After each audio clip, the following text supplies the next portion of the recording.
Hey everyone, Tony here from rchelp.com. In the last video, you saw me rebuild these two differentials. You saw how much crap was inside, and you also saw there's not much to rebuilding these. Don't be afraid of these things, guys. You guys can rebuild these. It's not hard. All you got to do is get you a little bit of grease. You can get it at Walmart. Get you some carburetor cleaner because it's less harsh than brake cleaner. You can clean these up. I can't stress enough. Get an air compressor. Now that we have these clean, we're going to set them out of the way and we're going to get started on that transmission. Now there's a lot that goes on in these things. Whenever we put all this back together, I'm going to show you how to adjust this slipper clutch the correct way. The way it is right now, that sucker is locked down as tight as it can possibly go. This is how you're going to twist these drive shafts. It's how you're going to twist these axles. And it's how you're going to tear your truck up unless you put metal drive shafts on it. And even with the metal, still, you need to have a proper working slipper clutch. I want to show you guys how to do this. First thing we need to do is we got to get this brake off. To get it off, you just take out these two screws. Just like with everything else, there's going to be a little grub screw in here. Same thing with this one. There's a grub screw right there. Take both of these drive shafts off, and then we shall move on. Now on this brake, it uses a composite disc with metal pads. Some of them have a metal disc with composite pads that wear out very, very quickly if you do a lot of braking, like going into a turn all the time. This one won't wear out as fast, but I will show you a way to kind of rejuvenate these things. And once you have the shoes off, the rotor will simply pull right out. Now if you look closely at this rotor, you can see it does have some metal on it where it's glazed over. This is going to actually reduce some of your braking power. Again, I'm going to show you how to bring some life back into this. Right there's your grub screw that you got to take out of that side, and then I showed you this side over here. Now don't forget the grub screw that goes through the brake hub is a little bit longer than all the rest of them. Now one thing I forgot to mention, inside that hole right there is a little bitty metal disc. This is what actually pushes against the brake pads to apply force to the rotor.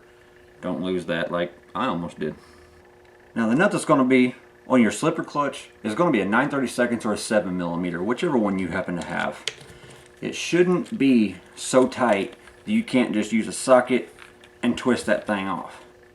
Nut, spring, plate, slipper disc, those little red things in it are actually part of the slipper. You can buy those if they end up wearing out. Another disc and another one. Now we have the transmission pretty much ready to come apart. Once you get that piece out from in here, you can go ahead and pull the brake cam out. Now what we're going to do is we're going to take our air compressor and we're going to blow all this dirt off of it. Now that we've got the majority of the dirt off, we want to take out these 7 screws. Number 2 Phillips, they come right out. Once you get all 7 screws out, turn your case upside down, put your finger on both of these and actually pinch so that can't come up, and then just kind of work this case up. It can be a little difficult working with only 2 hands, but trust me, it will. It'll come up. Take it off, make sure there's nothing in there other than those 3 bearings, and there is the inside of your transmission. Now as you can see, there's not much grease on these things at all, and I didn't really have a reason to take this apart other than to show you guys. I'm going to take it the rest of the way apart and just kind of show you guys what all's in the T-Maxx transmission that makes it shift and all that. I'm not taking this apart. My shift points are actually set up really well, so I ain't touching it. You do have an E-clip down here. This is the input shaft. This is where your spur gear goes. Now this right here is your 2-speed. Everything seems to be spinning good. It's locking up real nice and tight. I don't feel any slipping. That bearing is still good. I'm going to put some oil in it and I'm going to call this done because there is just nothing wrong with this transmission. I like it. There's a sleeve on this shaft. You don't want to lose that. And that's your output shaft. Your reverse is controlled by this little slider. And the only thing I can imagine is that once it reaches speed, either that's going to sling out and lock or it's going to sling out and spin. That's the only 2 things that I can see this doing. I'm not exactly sure how this works, so we're not going to divulge any more into that. But guys, this is the inner workings of the transmission. Like I say, this thing, it's clean, it spins free. I'm going to leave it alone. This is the only good piece in this entire truck, and I'm going to go with it. What I am going to do though is any bearing I find, I'm putting oil on. Little excess oil, not going to hurt. Well, as you can see, I put the case heads back together. I am not going to mess with this. It is spinning way too free. I lubed every bearing I could get to. Don't mess with the good thing, guys. If your stuff looks like this, even if your differentials look like the inside of this transmission and it spins free, it's got a little bit of lube in it and everything's good, put it back together, call it good. So now, put your 7 case screws back in. Once those are back in, just go ahead, double check everything. Now when you turn the input shaft, the output shaft's not going to turn on these because of that clutch inside. Spin your output shafts, they should be locked together. Everything feels great. Now we're going to put the slipper clutch back together. Remember how it come apart, and we're going to put it together in the exact opposite fashion. But before we do that, it's time to make it work just a little bit better. Now this right here is 400 grit emery cloth. This stuff is great for just about anything. You don't want to do it on these, but on these rings, just set them down on there and just kind of run over them real quick in a circular motion. What that's going to do is it's going to put a nice fresh finish, I'll say that 3 times fast, on that slipper. Do it for both sides, because if your slipper starts to wear out, all you have to do is take it apart and flip them over. Once you have them so that they don't have as much of a grooved look, you can put them back on. Now after you get done doing this, they are going to grab just a little bit tighter, but not real bad. They will have a break-in period, just like a clutch on a car. So now, take our first slipper, put it on there.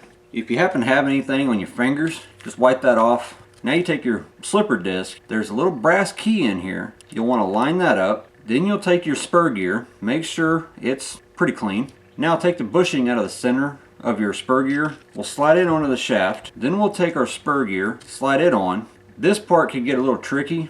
Take your metal disc and put it on the outside of that slipper and line up that notch. Then hold your spur gear with one finger, turn it upside down, and then try to put it on. This could take a little bit to get right, but trust me, it will go. Once you got that on, put your spring on and then your nut. Now to set these up, go all the way down until it's locked and then just back it off a little bit. You're going to need a wrench, and once you have it in the truck and you get to playing with it, see how much slip it has. If it has a lot, tighten it up. If it doesn't have any, loosen it up until it has too much and then tighten it about an hour at a time. And when I say an hour, look at the face of a clock, go 1 hour. That's it. Now that we got the spur gear on there, everything spins. The spur gear is not exactly straight, but that'll be all right. Now, take your brake cam, clean it off, stick it back through the hole. Remember, that flat spot has to go towards that hole. Now we'll take our little brake button and clean it off. Now it doesn't matter which way this little brake button goes in. As you can see, it's actually brass. I thought it was just a slug of steel. Put it in there, and as you can see, whenever I actuate the brake, that actually pushes out. Now we're ready to put the brake pads back on. First thing we need to do is we need to take the actual pads and clean them off. Because these are nitro, they do get quite dirty, and if you get any oil in there, it's going to reduce the braking power of the truck. And if you've ever been hit by a 10-pound T-Maxx in the ankle, you're going to thank whoever actually does all this work when they're able to stop without hitting you. Now you remember that little trick we did on the slipper clutch? We're going to do the same thing on the brake rotor. Same thing, circular motion, just until you get kind of a dull finish. You can still see some shiny. That's not too bad. What you don't want is you don't want to see the metal. Like this side, it's got all that metal still on it. You don't want that. Now check the actual brake pads. If they got kind of a groove like this one does, we're going to flip these over, and we're not going to use them the way they were. We're going to use the new side. But again, take your emery cloth, and you might have to find a way to actually grab a hold of these, but same circular motion, and just give them a good little scuff. Now we went from that nice shiny finish to this kind of dulled out finish. This is going to grab a lot better. You can see on that one where that little brake button has ridden. Make sure after you sand these that you're wiping everything off, because you don't want that dust in there either. Now that that's done, we're going to clean off this one CV joint or drive shaft, whichever we want to call it, and get it ready to go back on the transmission. Now that we got the drive shaft clean, it does matter which way it goes.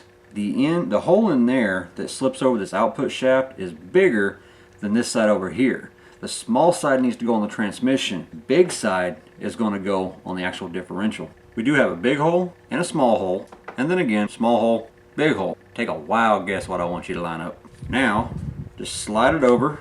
It is keyed, so lining up the hole is actually not that hard.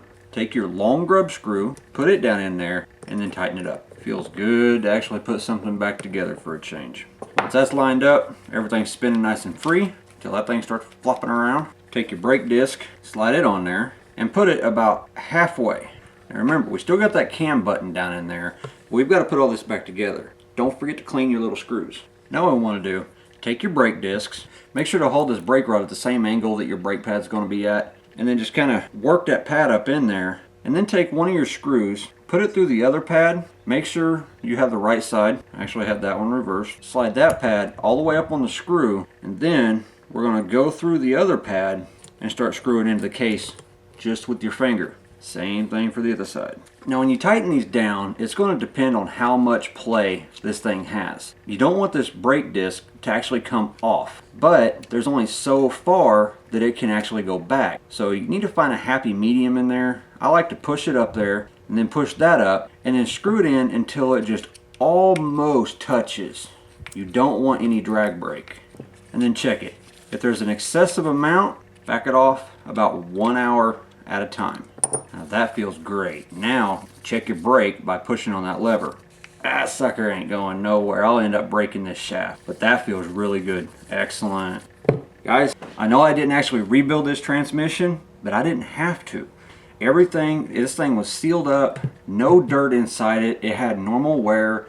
Everything looked good for a 3-year-old truck. Everything looked excellent for a 3-year-old truck. Hope you learned something on how to renew your brakes. Brakes are important on a truck this heavy. Now all we got left to do is clean all the other parts, put everything back in the truck, and then we are going to have a blast with this new T-Maxx. Guys, thanks for watching. Come over to the forum, visit us. We got a lot of great members on there, anywhere from planes, helis, cars, trucks, 8-scale buggies, boats. There's a guy that's actually got some boats on there. We got a lot of great members. Come over, visit us. I hope to see you there soon. Thanks for watching, guys. We'll see you in the next video.